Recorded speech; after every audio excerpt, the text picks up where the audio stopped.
เถิดนวลน้องอ้ายนี่จนเงินทองขอให้น้องจงลืมอ้ายไปพ่อแม่ของน้องปกป้องให้น้องสบายท่านอยากให้น้องมั่นหมายกับสายที่รวยเงินตาน้องนั่นก็เปรียบดังหงส์วาสนาอ้ายคงเปรียบกับหงส์บ่ได้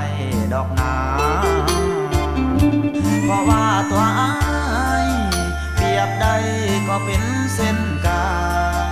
แต่แล้วก็ต้องหวนมาน้ำตานองนาเพราะว่าผิดหวังโอ้ละน้องอยากจะขอให้ลืมหากที่เคยดูดดื่มอยากจะลืมความหักเบื้องหลังทางน้องและอ้ายมันหมายเอาไว้จริงจังแต่ว่าพ่อแม่น้องสั่งเลยผิดหวังเพราะเฮานี่จนขอให้น้องนั้นจงสุขีแต่งกับคนหั่งมีสุขีเถิดน้องหน้ามนอย่ามาหาอ้าย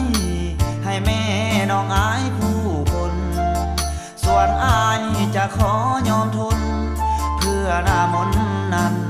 สุขสบาย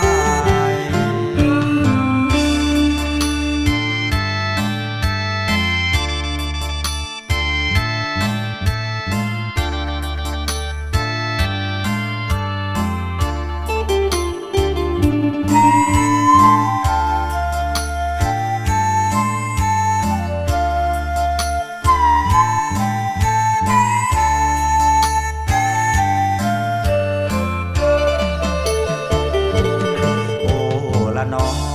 อยากจะขอให้ลืมหากที่เคยดูดดื่มอยากจะลืมความหักเบื้องหลังทางน้องและอ้ายมันหมายเอาไว้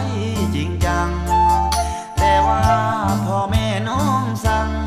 เลยผิดหวังเพราะเฮานี่จน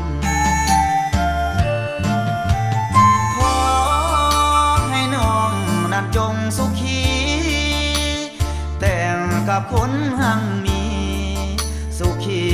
เถิดน้องหน้ามนอย่ามาหาอ้ายให้แม่น้องอายผู้คนส่วนอ้ายจะขอยอมทน